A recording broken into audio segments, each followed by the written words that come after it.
I recently got a question from a subscriber, Keelan Thompson, that asks, what is your take on adding social media to your website?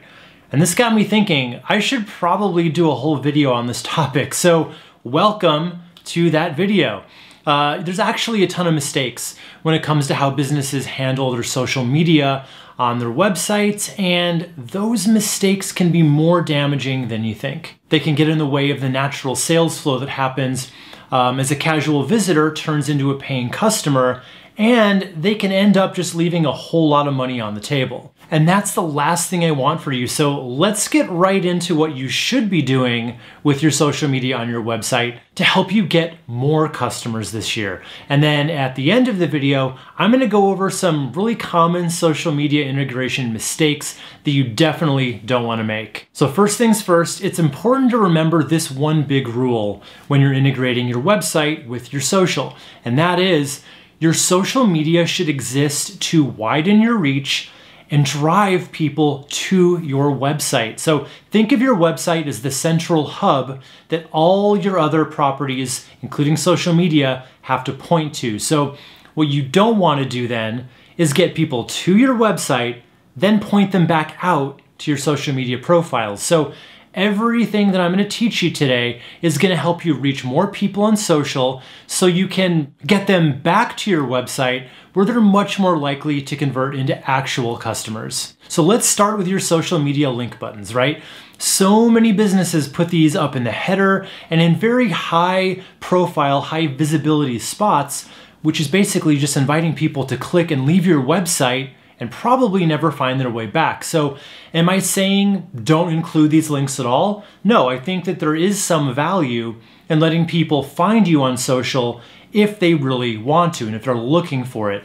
But let's not make a huge deal about them, right? I recommend putting them down in your footer where they can be easily found after the people have already gone through your page. And here's the thing, I also recommend designing them to coordinate with your site and your brand colors rather than drawing extra attention to them by using the bright social media brand colors like YouTube red or Facebook blue. Now they're just there for anyone who really wants them, but they're not actively distracting people from the path to purchase that's in front of them. Okay, so with that out of the way, let's talk about all the things you can do on your site to really take advantage of all that social media has to offer.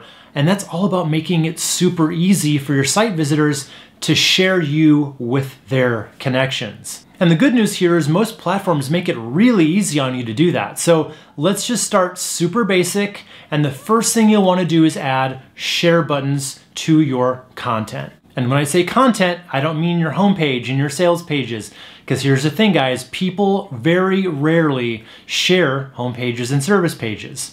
They do, however, share helpful articles, podcast episodes, and videos. So you'll want to embed these share buttons like these on your blog post or podcast page templates. If you use WordPress and Elementor, it comes with these widgets right out of the box, even in the free version. Otherwise, there are tons of free share button plugins available, including Social Warfare and Social Snap. And while we're making it easy for people to share your content like blog posts, podcasts, and videos, I've got an even better thing that you should be sharing too, and that's your lead magnet. I am a huge believer in using your website to constantly be building your email list, and I have many videos on that subject. But for now, I'm just gonna show you a quick trick you can use to let people who just opted in for your lead magnet share it with their social media followers. Now, what you wouldn't wanna do is just put share buttons on your opt-in page, because now you're taking away from the single goal of that page,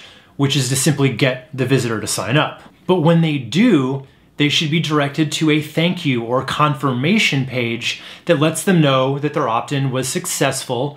And then it's on this page that you'd put your share buttons, encouraging those people who just signed up for it and they're the most excited about your lead magnet to, invite them to pay it forward and share it with even more people, their followers. Okay, so now that we've got the easy stuff out of the way, this is a slightly more advanced tactic to help you control your content that people share from your site so that everything people share from your business looks nice and professional. And I say advanced, but don't worry, it's still super easy. Now, I remember when I had some basic share buttons on my site years ago, and then when I try to use them, the resulting post that sent out kind of looked like crap. You know, it would pull in some random photo from that page, not necessarily the one that I would pick, and it would be small, so it would then end up being blown up and blurry and cropped kind of weird. Not great, right? So what you want to do instead is specify a specific image or images that would be part of a post. So what you want to do instead is specify a specific image or images that would be part of the post when it's shared based on the social media platform it's going out to. You also want to be able to control the text that posts with it. So in order to have this kind of control, you're going to need a plugin for it. And there are a ton to choose from, some free, some paid. So if you have the budget and you know you're going to get your money's worth out of your efforts, I'd make things easier on yourself and get the paid plugin called Social Warfare. This lets you go into each blog post or podcast, whatever your content of choice is, and it lets you upload your image for Facebook, for Twitter. It even lets you put in those tall vertical images that do really well on Pinterest. You can then input the titles and descriptions for each platform separately if you want to, or just keep them consistent across all your platforms. But let's say you want a free option and you don't care too much about Pinterest, then I just recommend the SEO plugin Rank Math, which has some pretty decent controls right out of the box. And using that, you can upload custom images for Facebook and Twitter, and you can control your headline and description for each of them separately if you want to. Oh, and one thing you want to make sure of here is that you're actually writing a compelling description. Otherwise, it's just going to pull from the first sentence of your post before it just kind of trails off. So use this space, use the description to tell people exactly what they're going to learn or be able to accomplish as a result of your content. That's just going to result in a much higher click-through rate after people have actually shared your content. Okay, next up, if you're on YouTube, you definitely want to embed those videos you're creating onto your website. Not only is this good for SEO, but it's really just nice to be able to direct people to your website where they can find all of your best content in one place. So this is actually really easy. Just create a blog post for every video you make right inside of WordPress, and then add the video player and include the link to your video. From there, you can just write a really short description of the video, or for bonus points, you can write a whole blog post as a companion piece to that video, basically giving people the choice between reading it or watching it. And having that article with keywords in it, plus embedding a video that contains the same keywords in the title, that is some serious SEO juice right there. Next up, let's talk about one of the most powerful social media tools for any small business, which is reviews. So if you're getting reviews on your Facebook page, on Yelp, or even on Google My Business, why not display them right on your website? And again, there are tons of plugins that'll let you do this, like this one, simply called Social Reviews and Recommendations. Or if you use Elementor like I do, there are several Elementor add-ons that'll let you do this right inside of Elementor. And the way I recommend adding these widgets to your website is to pair that widget with a few of your best curated, featured testimonials, not just using the automated widget on its own.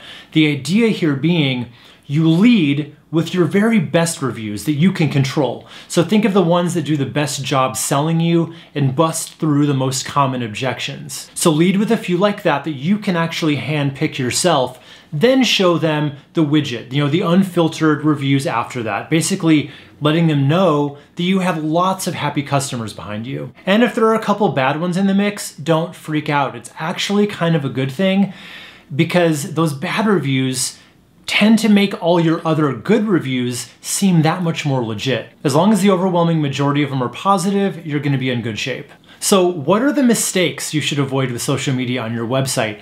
In other words, what should you probably not include? So the first thing is I would resist the urge to include any kind of social feeds, like showing your most recent Instagram posts or tweets. This kind of thing is just a distraction in most cases, and they really leave your visitors wondering, what am I really supposed to do with this? Am I supposed to scroll through it, click back through to your Instagram profile, right? In either case, you're putting something on your website that's just gonna get in the way of them actually converting into a customer. The next thing to avoid is integrating Facebook commenting on your blog posts. Unless you actually get lots of comments and good positive comments, I generally don't recommend integrating comments anyway, just because I feel like they don't add very much, and the downside is just much higher than any potential upside. Then when you're adding the Facebook integration to it, you're really just adding needless load time